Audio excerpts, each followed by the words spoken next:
गरजा महाराष्ट्र न्यूज सदैव आपल्यासोबत। नमस्कार, मी ज्योती। गरजा महाराष्ट्र न्यूज मध्ये आपलं स्वागत। सर्वप्रथम एक नजर टाकूया आजच्या ठळक घडामोडींवर। आडत बंद करण्याच्या पणन संचालकांच्या निर्णयाला नाशिक मधल्या कांदा व्यापाऱ्यांचा विरोध। आजपासून कांदा खरेदी विक्री बंद करण्याचा व्यापाऱ्यांचा इशारा। नवी मुंबई विमानतळावरील सर्व अडथळे दूर, पुढच्या 4 वर्षात विमान उड्डाण घेण्याची शक्यता। विमानतळाच्या शेजारी सिडकोचा नैना प्रकल्प देखील सुरू होणार। आणि देशातील सर्व राष्ट्रीय महामार्गावरील टोल आकारणी कायमची बंद करण्याच्या दिशेने पावलं टाकण्यास केंद्र सरकारने केली सुरुवात। नितीन गडकरी यांच्या खात्याकडून प्रस्ताव तयार करण्याचे काम अंतिम टप्प्यात। गरजा महाराष्ट्र न्यूज सदैव आपल्यासोबत। आता बातम्या विस्तृतपणे। नवी मुंबई विमानतळातील सर्व अडथळे दूर झाले तर पुढच्या 4 वर्षात पहिलं विमान उड्डाण घेण्याची शक्यता आहे। विमानतळ परिसरात विस्थापनेकरिता 2 नगरी विभाग राहणार आहेत। विमानतळाच्या शेजारी सिडकोचा नैना प्रकल्प देखील होणार आहे। नवी मुंबई विमानतळाच्या शेजारील 60,000 हेक्टर क्षेत्रफळात उभारण्यात येणाऱ्या नैना प्रकल्पात उरण, पनवेल, खालापूर, कर्जत, पेण या 6 तालुक्यातील 270 गावांचा समावेश करण्यात आलाय। या प्रकल्पात माथेरानमधील संवेदनशील भागांचाही समावेश आहे। सिडकोला नैनाच्या 600 चौरस मीटर अधिसूचित क्षेत्रांसाठी 2 टप्प्यात विकासाचा आराखडा तयार करण्यात आलाय। सिडकोने या भागासाठी नगर नियोजन योजनेच्या धर्तीवर TDR पायाधारी स्वेच्छा सहभाग जमीन विकास मॉडेल तयार केलं असून हे देशातील अशा प्रकारचं पहिलं मॉडेल आहे। या क्षेत्रातील 27 गावांच्या विकासासाठी आराखडा तयार करण्यात आलाय। याबाबत नागरिकांकडून सूचना आणि हरकती मागवण्यात आल्यात। विमानतळ यादीत प्रकल्पग्रस्तांना वसवण्यासाठी पुष्पक नगर वसवण्यात येणार असून यात भूसंपादन झालेल्या विमानतळ प्रकल्प बाधितांना विकसित भूखंड देण्याचे नियोजन करत राष्ट्रीय महामार्गाजवळील 4B जवळील 225 हेक्टर क्षेत्रफळ भूखंड आरक्षित करण्यात आलाय। या नगरात 139 मीटर रुंदीचा बहुउद्देशीय दळणवळण मार्ग प्रस्तावित आहे। आडत बंद करण्याच्या पणन संचालकांच्या निर्णयाला नाशिकमधल्या कांदा व्यापाऱ्यांनी विरोध केलाय। आजपासून कांदा खरेदी विक्री बंद करण्याचा इशारा या व्यापाऱ्यांनी दिलाय। राज्याचे पणन संचालक सुभाष माने यांच्या भूमिकेमुळे लवकरच शेतकऱ्यांची अडत्यांच्या अडकित्त्यातून सुटका होणार आहे। मात्र आडत पद्धत बंद करण्याच्या सुभाष माने यांच्या निर्णयाला नाशिकमधील कांदा व्यापाऱ्यांनी विरोध केलाय। आजपासून कांदा खरेदी विक्री बंद करण्याचा इशारा व्यापाऱ्यांनी दिलाय। शेतकऱ्यांची अडत्यांच्या अडकित्त्यातून सुटका करण्यासाठी राज्यातील बाजार समित्यांमध्ये सुरू असलेली आडत पद्धत लवकरच बंद करणार असल्याची माहिती सुभाष माने यांनी दिली। तसं परिपत्रक त्यांनी काढलं होतं।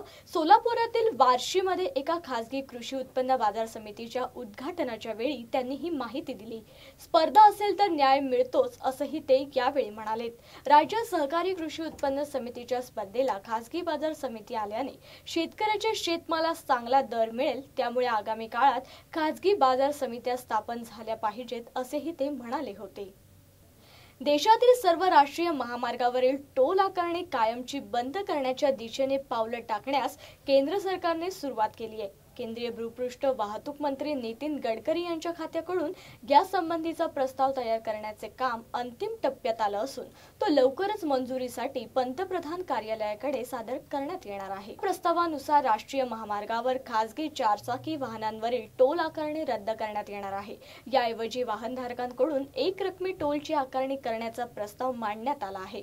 मात्र टोलचेही नुकसान भरून काढण्यासाठी काही पर्यायी मार्ग अवलंबले जात आहेत। यामध्ये पेट्रोल आणि डिझेलवर प्रति लिटर मागे 1% सेसची आकारणी करणे आणि नवीन वाहन खरेदी करताना 2% अधिभार लागू करण्याचा सरकारचा विचार आहे। याशिवाय सध्या ज्यांच्याकडे वाहने आहेत अशांकडून टोलची रक्कम एकाच वेळी आगाऊ वसूल करण्यात येणार आहे। या उपाययोजनांमुळे टोल नाक्यांवर वाहने थांबवल्यामुळे इंधनाचा होणारा अपव्यय टाळता येईल, तसेच टोलची रक्कम ही थेटपणे सरकारी तिजोरीत जमा होईल।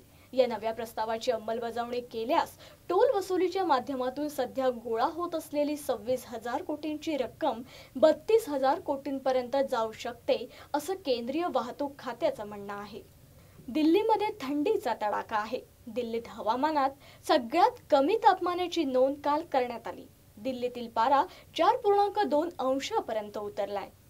धुक्यामुळे शहरातील रेल्वे, रस्ते आणि विमानतळे यांच्यावर परिणाम झालाय. 50हून अधिक ट्रेन हे उशिराने धावत आहेत. रस्ते वाहतूक ही पूर्णपणे मंदावली आहे. पालम विभागात शून्य दृश्यता निर्माण झाली आहे. काश्मीर आणि हिमाचलात जोरदार बर्फवृष्टी सुरू आहे.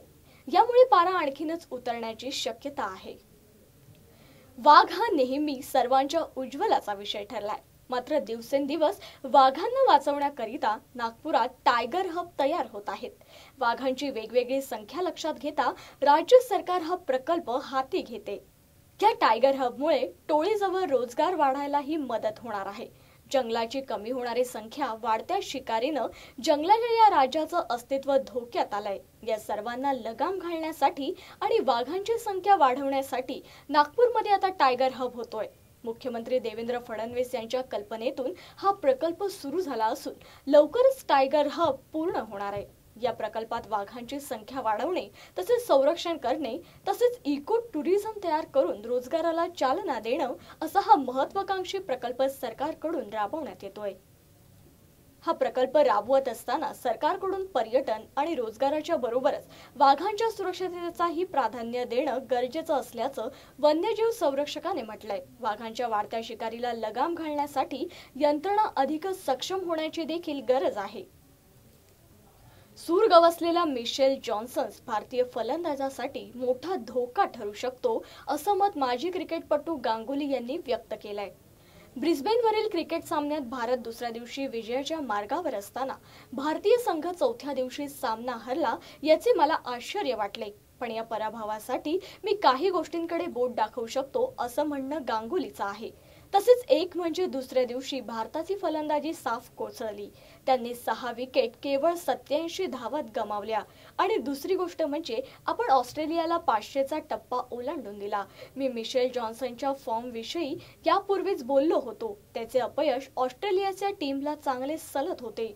तो योग्य दिशेने चेंडू स्विंग करू शकत नव्हता. त्याला भारतीय खेळाडूंनी डिवचल्यामुळे जॉन्सन प्रेरित झाल्याने जॉन्सनला लय गवसली आहे.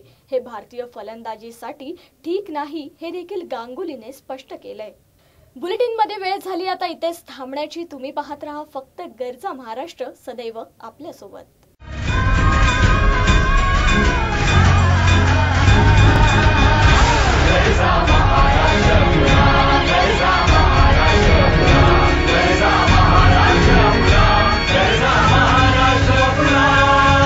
गरजा महाराष्ट्र न्यूज, सदैव आपल्यासोबत.